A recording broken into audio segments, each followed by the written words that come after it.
Hello there, world of tankers, and welcome to the channel. I'm of course your host, Droodles, Blitz, and in today's video, I'll be playing in the Juto. This is the Tier 7 Japanese Tech Tree Heavy Tank. It looks very similar to the Tier 8, but honestly, I think it looks better. It's got a little bit angled cutouts on the back, its upper plate looks a bit nicer, and the turret's got the spaced armor that goes all the way around it, although being realistic, that spaced armor barely adds any protection. When it comes to the hull armor on this vehicle, it's not really amazing. Most premium shells from Tier 7s and Tier 8s can almost butter right through the upper plate. The really nice thing about this vehicle is the penetration. I have 268 millimeters of pen on a Tier 7 heavy with AP. That means it also has shell normalization. Yeah, this vehicle might have the highest Tier 7 pen for a heavy in the game now. When it comes to DPM, it's okay. Same for the dispersion. Aiming time's pretty poor though. We'll have to see how it is, as I have not played a game in the tank yet. Mobility goes 40 kilometers per hour forward and 14 in reverse. So faster than the Tier 8 in reverse, that only goes 12, so we'll have to see how it works out. Now, because this tank's already got a power to weight of 36, I'm actually running the gun depression because, or not a power to weight, but traverse speed of 36. Imagine having a power to weight of 36 on this thing. But, yeah, I already feel like the traverse speed's good enough, and this tank's armor isn't good on flat ground. So I feel like if I use the gun depression, it might become strong enough to actually get bounces here and there. Although the turret is still quite weak, as it's a big old box. So we're going to have to find out when we load into a battle.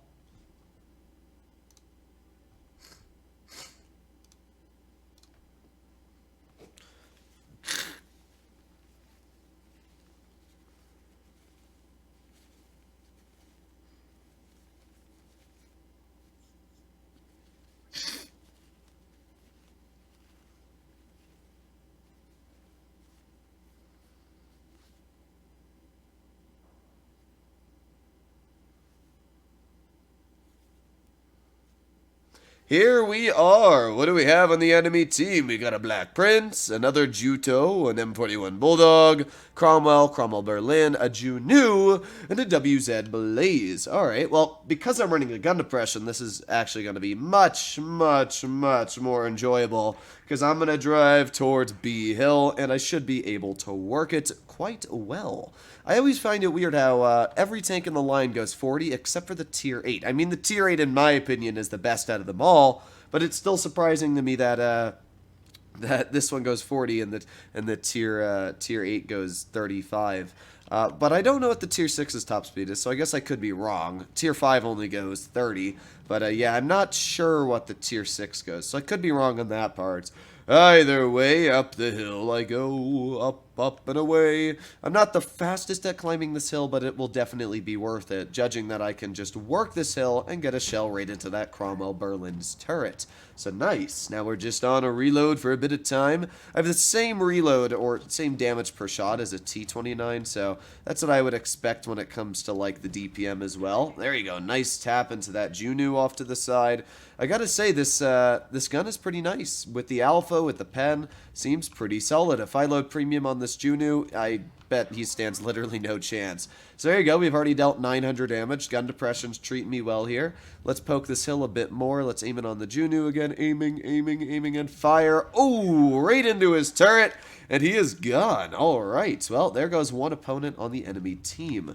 We do have a Black Prince off to the side. We also got a Cromwell. I was like, a Cromwell? What the heck's that? Nice HE right into his rear for 400. Man, that's gotta hurt you, doesn't it, dude? Alright, well, let's make our way over here, finish off the Cromwell Berlin, and then, well, I guess we can just deal with the Judo at this point. Boop! Nice shot. So how is the frontal armor? As you can see, it looks kinda red, but once we get more towards it, yeah, it definitely has a lot of weak spots. So you gotta be careful with the armor. I mean, you can see we just buttered right through it with that shell there, and we're just gonna keep on coming towards you. Ooh, yeah, that turret is really weak. So I don't really think that the armor on this tank is going to be its major selling point. Oh, let's just get a nice AP shell into the rear of that Black Prince. With that, we're sitting upwards of 2,600 damage. Nothing crazy, but not bad either. I mean, we're definitely able to get some damage out here, and maybe we'll be able to get a bit more out on this Black Prince, but This is the ending of the battle, so you never know. They also have a WZ Blaze alive, but no clue where that guy went. Either way, speed, go, go, go, go, go. I don't think we're going to be able to get... Ooh, wait. Oh, the Blaze is all the way off to the other side of the map. That's such a rip. Well, I don't think I'm going to get much more damage out this game, but maybe. Come on, FE201, go this way. Yes. And then maybe I can get a shell to the Blaze while you don't see him go. Go, go, go. No, what are you doing? No! No! Why do you do this to me, you absolute poob? Alright, let me drive over here, and hopefully this is where we can get a shell into the Blaze. Yes! Yes, yes. What? No, no, no, no, no, no, no. This game can't be real.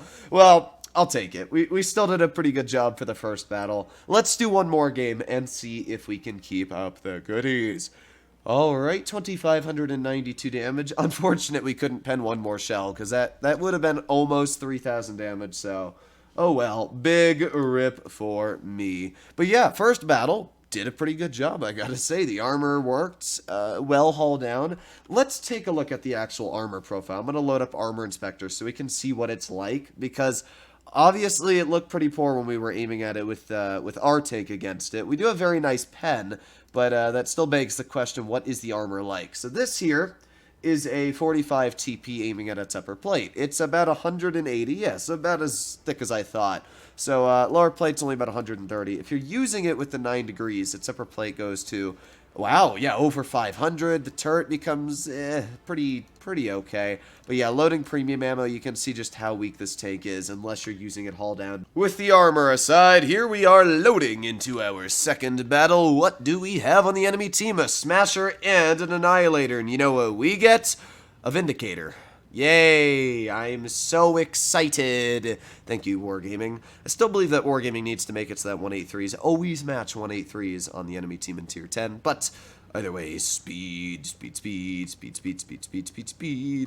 I don't see anybody yet. I have to be careful because the Smasher will literally butter through every bit of armor I have. So I'm just going to wait here. Yep, there you go. There's the Juto. Let's get a shell into the Smasher and back that baby on up. I'll take it. That's 354 damage I just took off of his vehicle. We do have the M6 off to the side, and we also got the Hellcat over here. I'm going to back up. Maybe we can get a shell into like the SU-100. Boop. Oh, wow, I got ripped off on that one. We also got the Vindicator over here. Let's just kind of side scrape this. I don't know how this tank is at side scraping, but I would guess decent. Oh, come on, gun. All these shells are just saying nope. All right, let's reload again. We do have the Annihilator over here. Reloading, aiming, and fire. There you go. Okay, nice shell into the SU-100. Gun did its job again. So when it comes to the accuracy, it seems quite poor. Like, unless you fully aim in, you're definitely going to struggle to hit all of your shells. But if you do aim in, not too bad. As you can see, we got a pretty easy tap into that Annihilator there. When it comes to the Japanese heavies, I would say their biggest strengths are definitely side-scraping capabilities. Like, these things are just solid walls when it comes to side-scraping, which is great. So I can just kind of sit here, chill, not really be penned, enjoy my day. And now I can make my way into the front line. Now, the Smasher's already dead. The Annihilator's pushing over here. He did just get 552 off of my M6. But I got bad news for you, Annihilator. You're not going to win this battle. Money does not equal wins. Neither does it equal skill. Oh, well, that equals bad luck. But hello, Mr. Annihilator. How you doing? There's a nice 103 RAM for you. And there's a nice 316 tap into your tank. And then we're going to get another tap in just a moment here. Hello, you monkey. Let's get another HE there. Ooh, that was a really low roll for my HE, wasn't it? But, yeah, gotta say, dude, you're gonna die. You're gonna die big time. And let's get one more tap right into you. And a goodbye. There you have it. Nice. All right. So, nothing crazy. You can definitely see the armor doesn't really work when you load premium, as thank you to the Annihilator penning and consecutive 6 shells in a row. But we still did our job at 2,400 and showcased where this tank is pretty solid. Gun depression definitely helped me pen that Annihilator as I was so close to him, and this is such a tall vehicle. But yeah, not a bad tank at all. I would say I've played 3 battles in the tank, and nothing crazy, but I was able to average over 2,000 damage in a tier 6 or 7. So hopefully you enjoyed today's video, and I'll see you in the next one. Bye-bye.